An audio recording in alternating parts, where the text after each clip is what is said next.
क्या बात है भाई? कोई दिक्कत, कोई परेशानी, कुछ घटल बढ़ल? 2-3 दिन से देख रहे हैं। का देखत नहीं? गुरमुसाई बैठ रही हो। रवा के कुछ पतो हो? अरे जब जानब तब न पता रही। सगरो दुनिया 145 साल बाद महाकुंभ का नहा लगल बा। अरे बारे पंडिताई, सगरो दुनिया नहा के तरम तार हो गई, पाप धो के नीमन हो गई। हाँ ये मर्दे के कुछ पता नहीं कौन दुनिया में जिए ने खलन। 145 साल पर हाँ कुंभ लगल हो। 144 साल पे। अरे वह 44 और 45 में ढेर अंतर ना है। मान ला जौना है तो ये तनी दिन पर लगल तो तनी नहवा देता या अपनो नहा लेता, जवन कर्म कष्ट बा दूर हो जाए। ई कुल धोआ जात काहे ना बतिया समझता। अच्छा हाँ बड़ा सही चलत हुए समय, हिसाब अच्छा तुम्हारा ना तो हम गड़बड़ लगत नहीं का। नहीं। हाँ तो? मैंने इतना तो दिमाग में तोरे बसल की 144 साल पर कुंभ लगल है, चलल जात नहा के वही में पाप धो दिया जाए। हाँ अच्छा दुनिया तो नहा बैल, तनी हमरो के नहवा दा, अपनो नहाला। अच्छा आदमी बन जा। अब का तुमके कहीं वही हगनहटिया में जा तू पाप धोवे। हगनहटी बा। समरसेबुल लगौने ही स्वच्छ जलावत हो में तुम्हार पाप ना धोआ था। तू कहिया सुधर बा? हम सुधरब ना। अब का सुधरब जब अबले ना सुधरले। सुना हाँ ढेर कुछ ना करे के, तनी बात सुना हमार। हाँ सुनावा। ज्यादा कुछ रवा के करे के नहीं के कहत। हाँ बात सुनी हमार।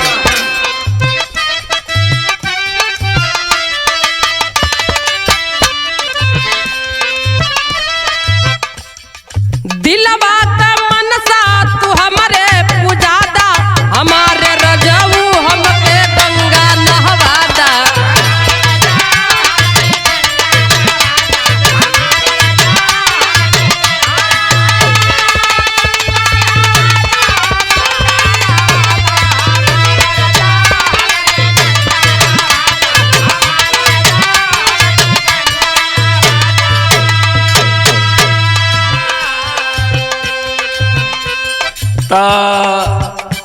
तुम्हारे मन का मनसा दुनिया का देख के मन हमरो करता। रउआ पता नहीं कोने दुनिया में जी। यह तो बीमारी है दुनिया के लोगन के कुल भेड़ बना दे।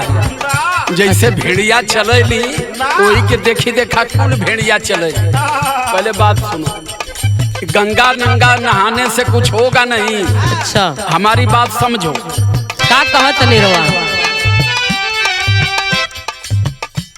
अरे गंगा नहैले पार होई ना गाड़ी।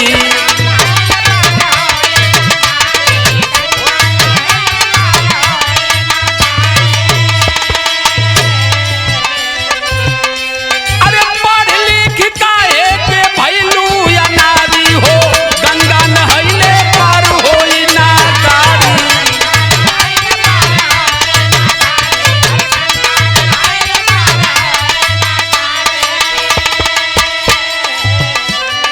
पढ़ लिख के एकदम तुम गोबर हो गई। हम गोबर बनी, रउआ का दिमाग भ्रष्ट हो गई हो। हाँ हाँ मेहरारू के बात तो तोरा परले पड़त ना। का कैसे जानलू हो जाई नहैले से का लाभ का फायदा हो?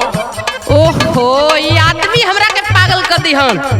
ए सौरभ बाबू समझाई ना, रउआ संगत में ज्यादा रही ना।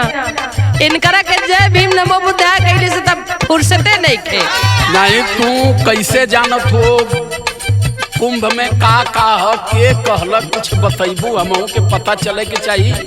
गुड्डू भैया ले गईला मेहरारू के अपने नहवा लियलन। आ हाई लवंडन का साथ पकड़ ले बड़ा, इरफानो एकदम महा कबाड़े बड़ा। छोड़ा लइकन के चक्कर में मत। सुनी हाँ हमार बात रवा के समझ में नहीं आई। हाई बात सुना तनी हमार। हाँ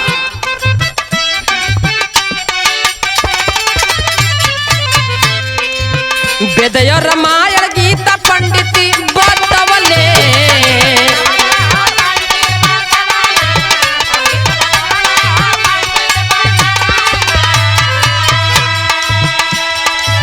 पपवा धोवा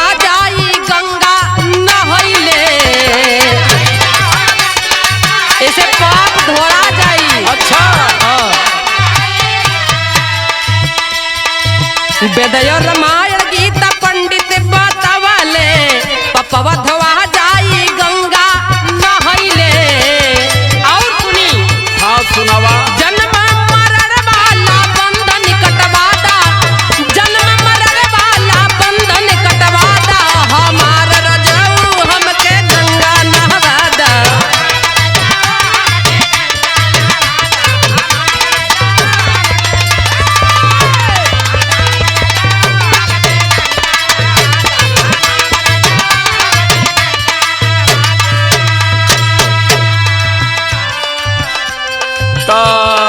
वहाँ नहले पर पाप धोआ जाइए। दुनिया पूरा दुनिया का मनई आ गए यही तू लगही रह के तोरा भेजा में कहिया घुसी बात। अरे पहले हमारी बात सुनो, हमको ये बताओ कि पाप देहिया पर लगा लाला कि भीतरा रहा।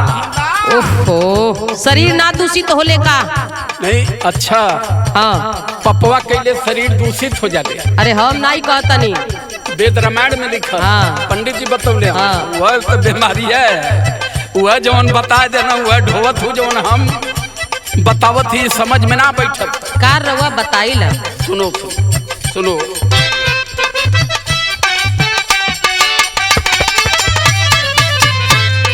गीता रामायण पुण्य पाप के चिनाई,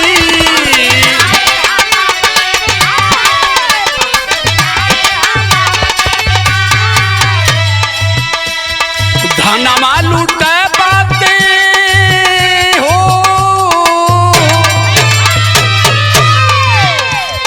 धनमा लूटे बाते मूर्ख बनाई।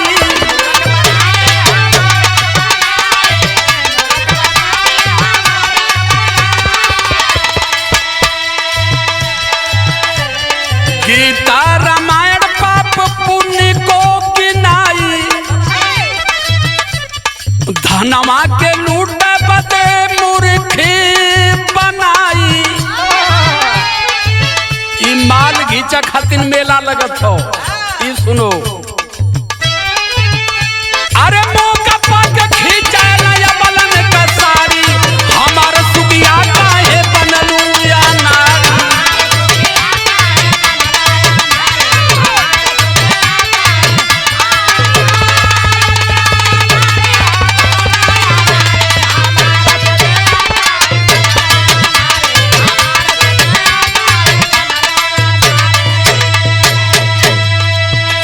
मेला पाप पुण्य धोने के लिए नहीं लगा, त काहे बदे लगल है? माल घींचे बदे। ओहो हरदम इनका टारगेट कुछ औरे रहेला। टारगेट औरा ना, हमार टारगेट शुद्ध हो। अच्छा पाखंड ढोंग अपवाद से अलग हट के हम बात करते हैं। भेजा का हमरे दही मत बनावा। हाँ तनी बात सुना। अच्छा तोहके कुछ पतो है? ये गंगा माई कहाँ से आई? ये तो तू जनता त काहे कि हम कितना भूखे के परत। अच्छा तनी बात सुना हमार, कबो कबो मेहरारू के बात मानल जाला। अच्छा तो सुनवा तनी, सुनी तुम्हार बात। सुनी सुनी, ब्रह्मा का बेटी गंगा धरती पर अइली, ई पता नहीं है?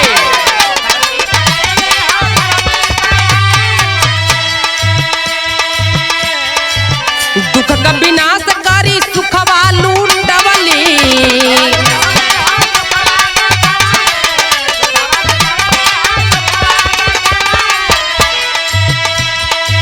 ब्रह्मा का बेटी गंगा रहली, गंगा जी रहली। अच्छा ऊ धरती पर आइल है दुनिया के तरम तार संसार के करे बदे। असल में तू बैलर, टोटल बैलर। हाँ हाँ हमार बात रहुआ के कहाँ घोटाला। सुनो, गंगा माई बर्मा के बेटी, तई सरस्वती नदी या जमुना नदी के कर बेटी है। ए भगवान, ये आदमी एकदम पागल कर दे। हम सवाल इनके खाली आवेला। ये कर रहे हैं कि गंगा एक जल है, वो गंगा कैसे गर्भ से निकली? नहीं है कि बर्मा जी जब मुँह में से पैदा करा तो हो सकला उगिल दे लो वही में से। ये सब भरम दिमाग से निकालो। तो हर दिमाग का ताला हो गया बंद। हाँ हाँ एकरा में जाम लग गया जात। अच्छा हमारे दिमागवा में। हाँ यही बदे ना बतिया घुसतिया कुरकाव। सुना बात। हाँ। जे गयल ओकर साल की पूरी जिंदगी तरम तारी है। हाँ। तो जौन इलाहाबाद में रहत हुई उ तो हम जानत है कि खाली स्वर्गवर से आवत जात हुई। ई तो भगचोनहर मरत कितना समझाई हम इनकरा के। हमनी का जे गंगा के किनारवा बजल हाँ। जे बसल हाँ।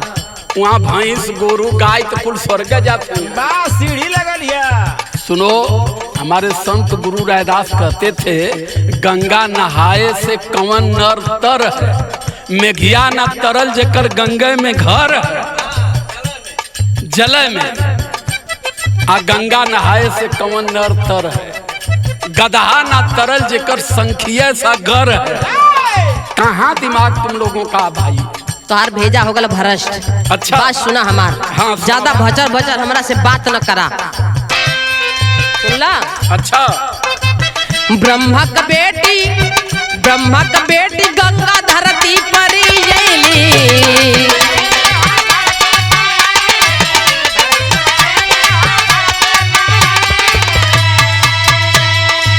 दुख का विनाश करी सुखवा लूटैली,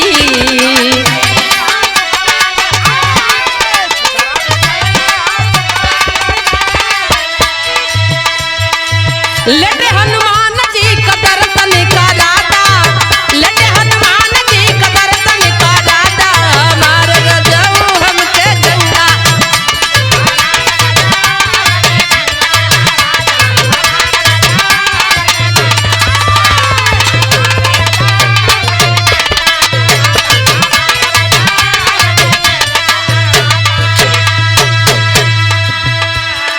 गंगा नहवादा और वही लेटल हनुमान जी का एगो बड़ा सुप्रसिद्ध मंदिर बा। अच्छा, जो में हनुमान जी ऐसे कह के सुतल मना देखले ना रहता तो कैसे जनता? ना देखे के तो कुले देखले। हाँ, तो वही लेकिन दर्शन हम करा देखते था हैं कि देश के लड़बक बनावे खातिर कुल कितना नक्शा बना गए, तो वही पत्थरा पे जो हनुमान जी लेटर में उनका दर्शन कर दो।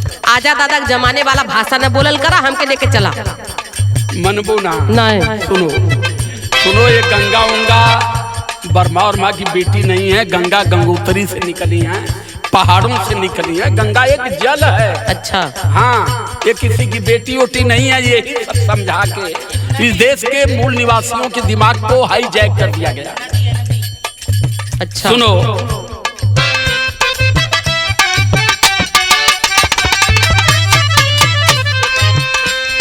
ब्रह्मा वो विष्णु महेश कपि झूठे,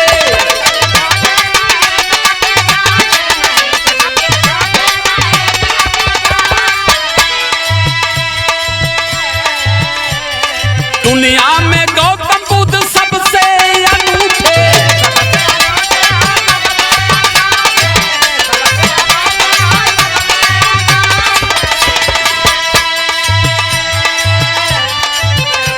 अरे माना बौद्ध धाम अवसर के तारी, हमार धनिया काहे बनलू अनारी।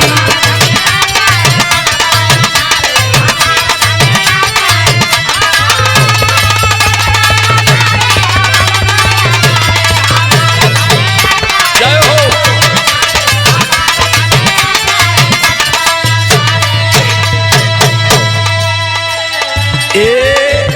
पूरी दुनिया धर्म की शरण में जा रही है। लोग धर्म की परिभाषा समझने के चक्कर में हैं, और तुम अभी वही गोबराई हुई बुद्धि लेके गंगा नहा के पाप काटने जा रही हो। हैं? कब तक इसमें फंसी रहोगे? तुम पढ़ी लिखी हो। दुख हमको सिर्फ इस बात का है। इसी चीज को बाबा साहब अम्बेडकर कहे थे कि अनपढ़ों से शिकायत नहीं है, हमें धोखा पढ़े लिखे लोगों ने दिया, और हम तुमको पढ़ी लिखी समझ के ले आए कि पढ़ी लिखी हो तो बाल बच्चन के बढ़िया रास्ता बताओगी, महापुरुषों के बारे में समझाओगी। अब तुम भी पढ़ लिख के वही गोबर गौमूत्र में अभी पढ़ी हो।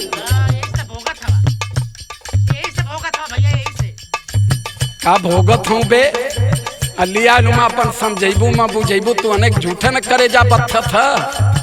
तूने अपन पटाई के काम करा। बोला हो तू समझ में कुछ आवत? पहले अपने पर्दारन के छुपवा दा। हर दयाद ढेर जरन करेन। ई भाई बंधवा सब बोलल करल। सुनी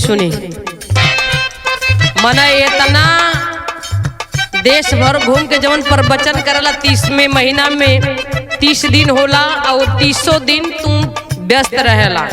हाँ यही बदे ये लोगन के दिमाग से घास भूसा बहरे कई के फ्रेश दिमाग कई के बुद्ध के बाबा साहब के संविधान के बारे में समझाई। कारण ये है। हाँ ओहो हमरो दिमाग भ्रष्ट हो गई। आई छोटू को ढेर हमरा के गोबरबा देले हैं। वो छोड़ा जाए जितना हमार दयाद हम ना पुलहिन की गति है। सुनी हम कही कि 30 दिन इनके काहे मनैया खोजल फोन ले रही है दिनवा रतिया वही पर व्यस्त रही है। हेलो हाँ हाँ ए भगवान हम तो पगलाइए गई। हम कही कि सही में ही 144 साल बाद नहान लगल बा यहाँ सत्य बा। लेकिन यहाँ तू ही ना पगलाई लू जितना हमारे आई भौजी ओजी है चाची ओची कुलहिन के बुद्धि भ्रष्ट। ओहो सब झोला उठा के जाए के वही में कितना तो हमें कुचा कुचा मर गई। आज मर गई उन्हन के कुल कहत हो इनकर मुक्ति हो गई। आई हो राम बतावा हाई गोलू अपने माई के बड़ा प्रेशर डालना बड़ा दबाव डालना माइयो मानी गई नहीं। भाई मनबे करिया सुनी सुनी हाँ तुका जरा हो नहान शाने सौरभ बाबू तू अपनी मलकिनी के भैया समझावा चाहे छोड़ दा। लेकिन हम तो ये कान धरतनी अब अपने मर्दे के कहले पर रह दुनियादारी भाड़ में जाओ हो। कहले बना रहू तो जमन लवंग लगता या फुलौरी खात हो कुछ मिली ना। सुनी सुनी हाँ बोला बात हमके एगो औरी समझा दे। एक बाद जवन कहब रहुआ तौने सुनब।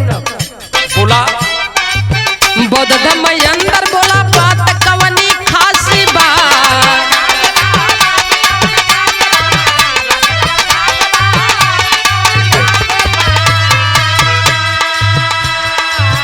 जहमा घुटन नाही सुख बार रहमासी बा।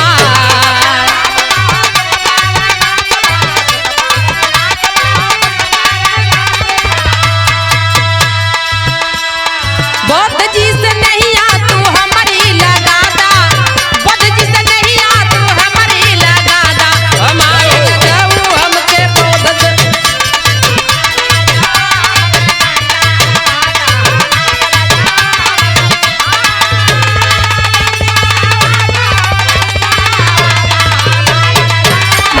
दर्शन करा दा।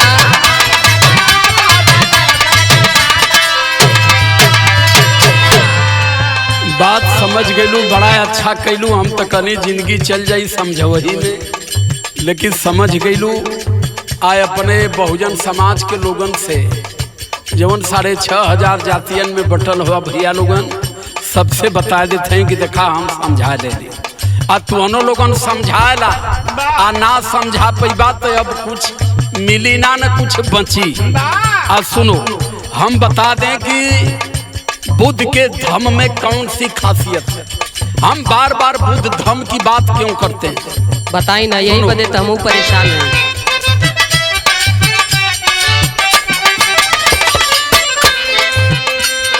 प्रज्ञाशील करुणा विवेक न्याय तर्क हो।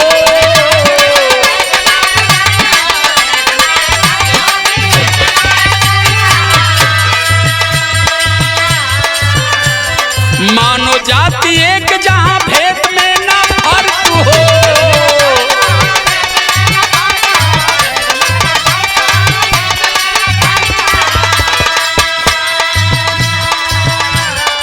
तथागत बुद्ध ने प्रज्ञा दिया शील दिया पंचशील दिया और उन्होंने कहा कि देश में मानव की कोई जातियां नहीं होती है। बुद्ध धम्म की ये पहचान मानो मानो एक समान। और आज मानव से अलग अलग करके मानव में विषमता पैदा करके मानव से ही मानव को लड़ा करके और इस देश में सत्ता की मलाई काट रहे हैं और हम लोगों को धर्म की चटनी चटा रहे हैं। समझ में आया? इसलिए बुद्ध की शरण में चलो, बुद्ध को मानो, धम्म को पहचानो। आई अंगा गंगा कुंभ नहाने से कुछ होगा नहीं। सुनो, प्रज्ञाशील करुणा विवेक न्याय तर्क हो।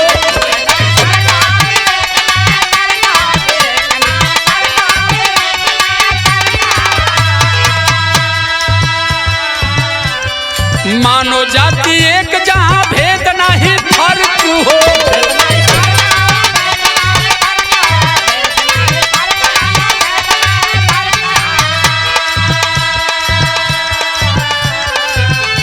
अरे कहे सूरज बान जन खींचा पिछाड़ी, हमार धनिया काहे बनलू या नारी।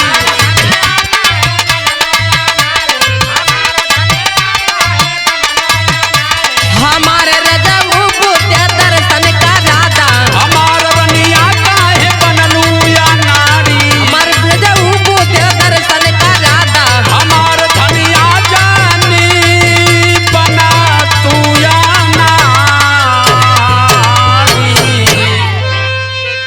सादर जय भी नमो बुद्धाय।